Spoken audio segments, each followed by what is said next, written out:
Morning kalapatids. Nandito tayo ngayon sa Pulilan Bypass. Magmi-meet-toss tayo ng ating mga warriors. So, kompleto yung warriors natin, 4. Totos natin dito sa Pulilan Bypass. Tinatanggal lang natin yung stress nila sa biyahe, no? Tapos maya-maya totos na natin sila. O, bakit ba tayo dito nagtos? Kasi may meron tayong tropa na kukuha ako ng ano. Kasi yung pinsan ko merong kakatil. So, wala pa akong kakatil ngayon. Sabi ko, hiramin ko muna yung kakatil niya para labas ako ng inakay. Tapos, babalik ko na lang sa kanya pagka nakakuha na ako ng lahi. Shoutout pala kay G-Cars Saviary. Salamat sa pagpapahiram mo sa akin ng kakatil. So papunta na ako dun sa bahay mo. Kukunin ko na yung kakatil. Pero itotos ko muna to, mga kalapati ko, dito sa Pulilan Bypass. Ayan. Pa-south itong ruta natin na to, no? Bala ko sana yung north siya, pero meron pa rin naman tayong mga toss sa north. Niisip ko lang parang north south ganun, pangit ba yon? So comment kayo guys kung ano yung dapat na sistema sa pagtotos.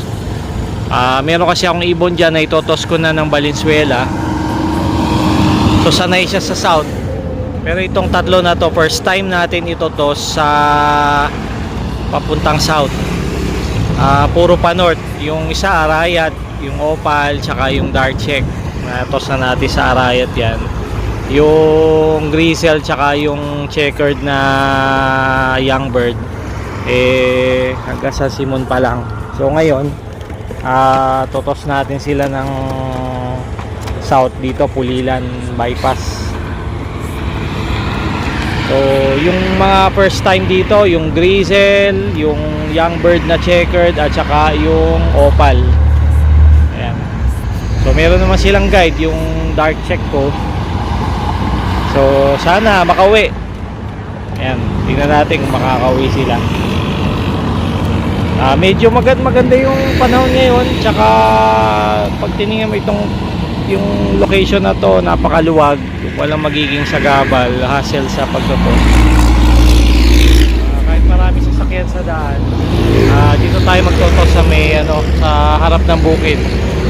May nakikita pa nga akong mga kalapati dito, mga grupo-grupo. Ayan, sana makauwi. Baka madagit sila ng mga kalapati dito. Mukhang may mga nagkakarera din dito kasi may club din dito sa Bulacan Ayan. Sinasanay natin sila, balik sa training na sila pagkatapos natin magbakasyon ng matagal. Ensayo muna para ma-flex yung kanilang mga wing muscles. Ayan, bukas itong abangan nyo, bukas pupunta tayo ng Mabalacat, Pampanga. Malayo yun, north yun. Magtotos tayo doon. Itong mga warriors natin ang itotos din natin.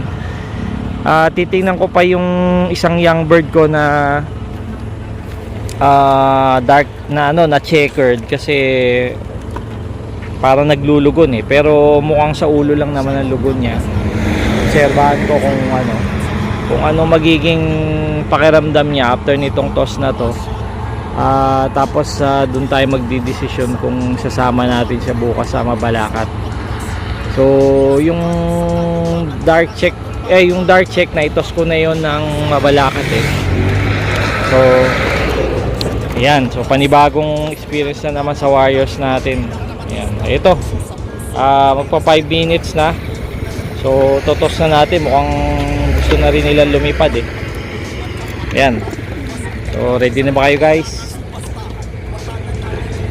Totos na natin. Ayan. 3, 2, 1, go! Yun. Nauna yung Grizzle. Ayan, sabay na.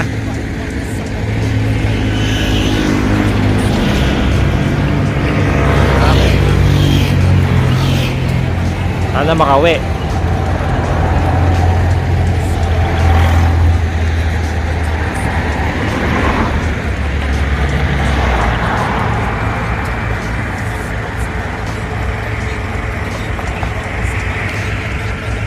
Yun, lumayo pa oh. Lumayo pa, pumunta pa ng ano, Pulilan. Ah, bumalik. Dapat dito ang punta nila, banda dun. Ayan, kasi yun dun yung bundok ng Arayat eh. Yung location namin, banda dito, siguro.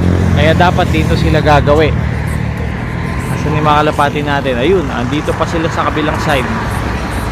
So, rumi-ranging muna. Tingnan natin kung dediretso sila doon sa tamang daan.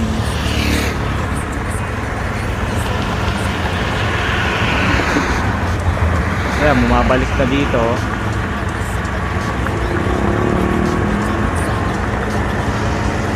Oh, wala yung isa. Oh, may ekis-ekis, nagme-mekos-mekos pa sa ano, kalangitan. Yung ano natin, opal. Pasaway talaga yung opal na yun eh.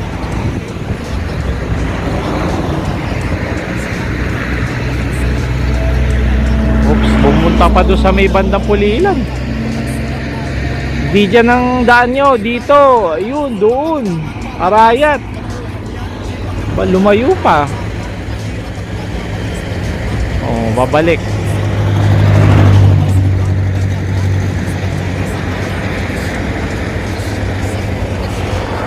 Ranging muna.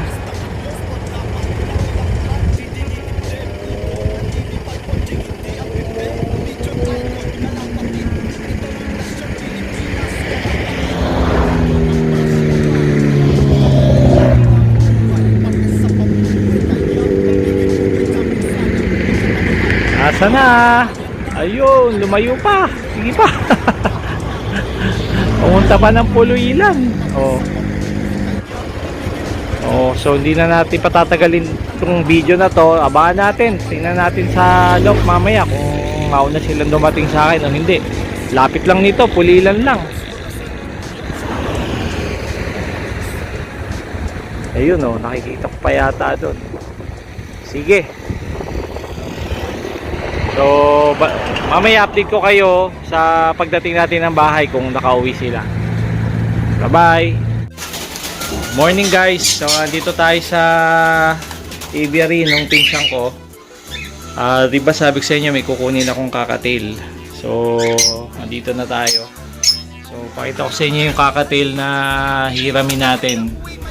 Ayan, ang ganda. Hindi ko alam kung anong tawag yan eh, pero parang isa, yellow face yung isa. Yung andito pala yung ano niya, yung katiwala niya, si Anjo.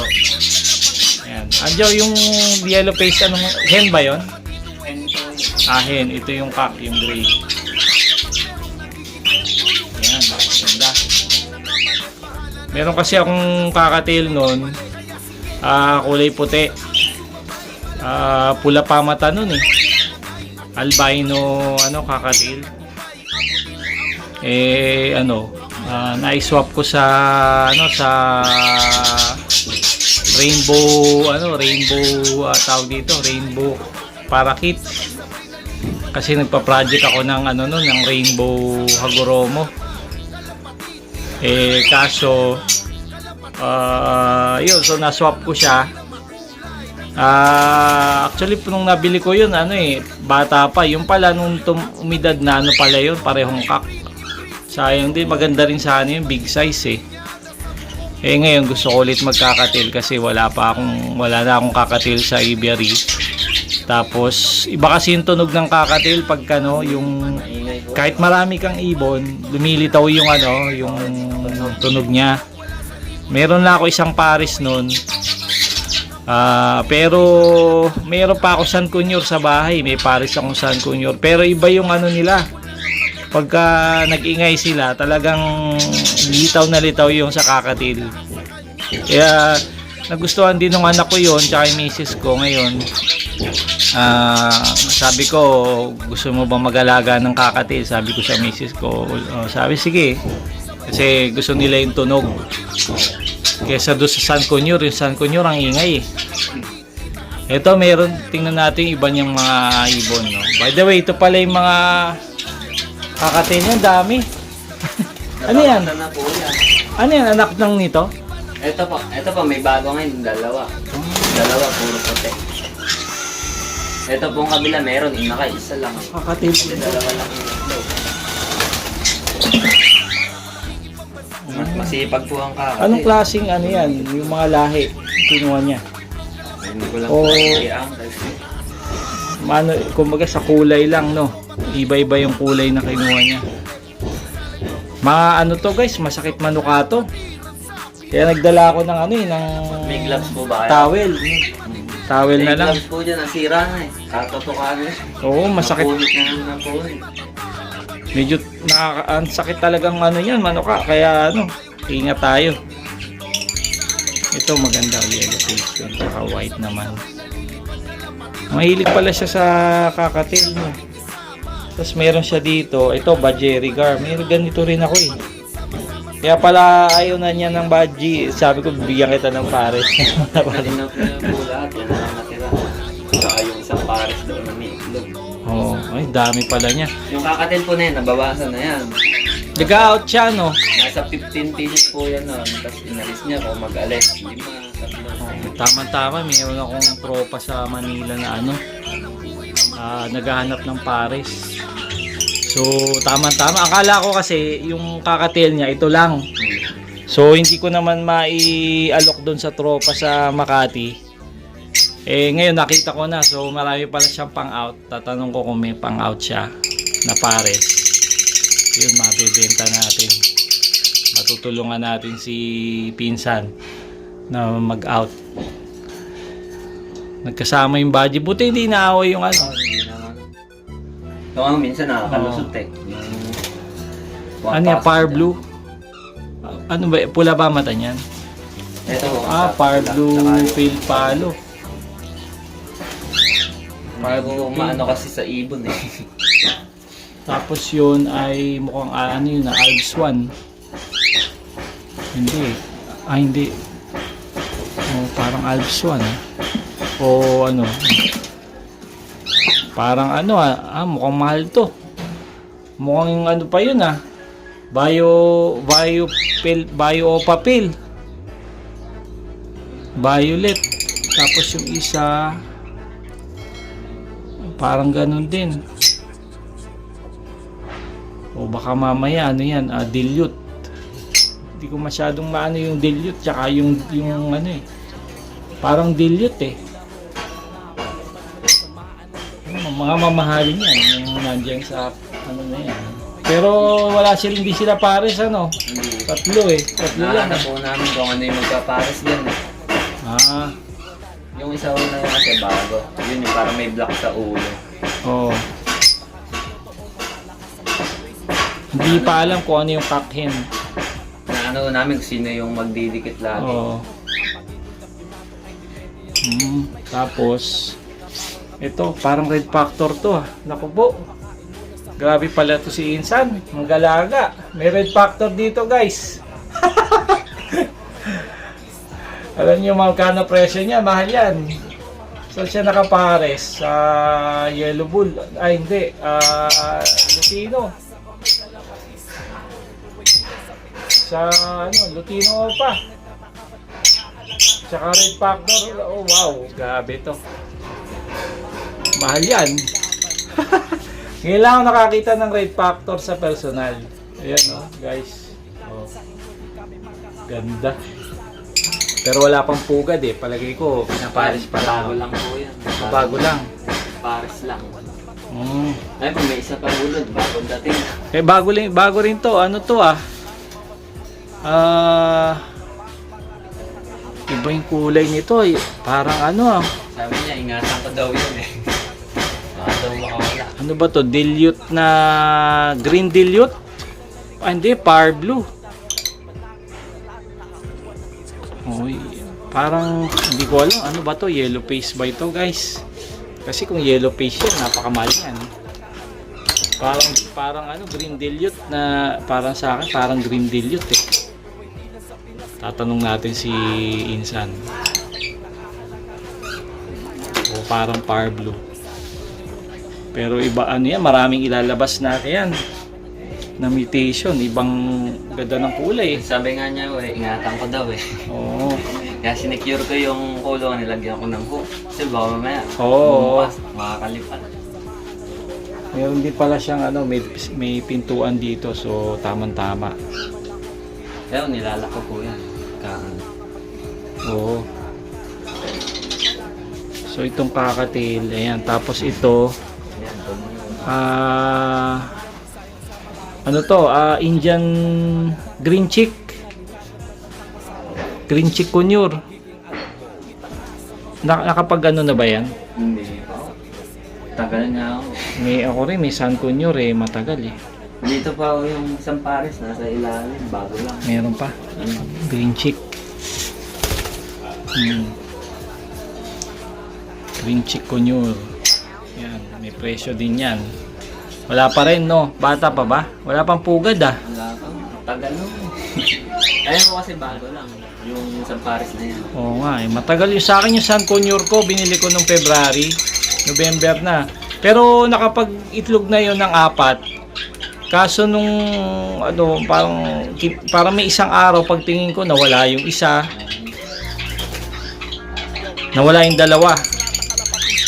Tapos yung dalawa parang hindi fertile. So sayang. Ewan ko parang ano, medyo maselan talaga yung mga medium birds. Tagal daw na ako. Maselan sila. Hindi ko alam kung anong ano eh, ang diskarte dito eh. Baka gusto nila ano eh, yung naaarawan. Kasi nung nilabas ko yung sa akin, medyo ano ko sa dingding, yung nasisikatan ng araw pag umaga. Doon sila nag-ano eh, nagkakastahan. Kaya ano, pagka ano, gusto nila, naliligo. Ah, naliligo. Ligo sila ng ligo. Ah, oo nga. Eh, nung pinasok ko sa aviary, hindi na naliligo yung ano eh, sun conure eh. Malagay ko, gusto nga nila. Kasi nung nakalabas yun, binobomit ko pa ng hose yun eh, gustong gusto. Kasi pagka blower, yung blower, tinatapatan ko sila ng blower, gustong gusto. Kahit anong ibon. Oo, lumalapit. Nabubugahan ng hangin. Ito, Ayan o, pagpaparisin yung dalawa na yun. green pill. Parang yun yung blue deal yun. Baka nga danpalo pa yung ito na to eh. Danpalo pa to, mahal yun. Hindi ko masyadong maklasify yung dan kasi, pero parang dan eh. Yan. So, siguro yan, kunin na natin yung ano, yung hihiramin natin. Itong dalawa. Nalagay natin dun sa training box natin. Okay. So update tayo guys dun sa Mintos natin sa Pulilan bypass, no. Tingnan natin kung nakauwi yung mga wires natin.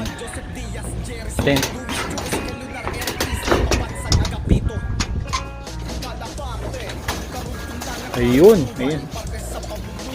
Ito si yung young bird natin, yung grizzle. Ito yung ating dark check. At saka si opal. Ayun, congratulations, nakauwi sila. So dahil dyan, pakakainin ko kayo na masarap.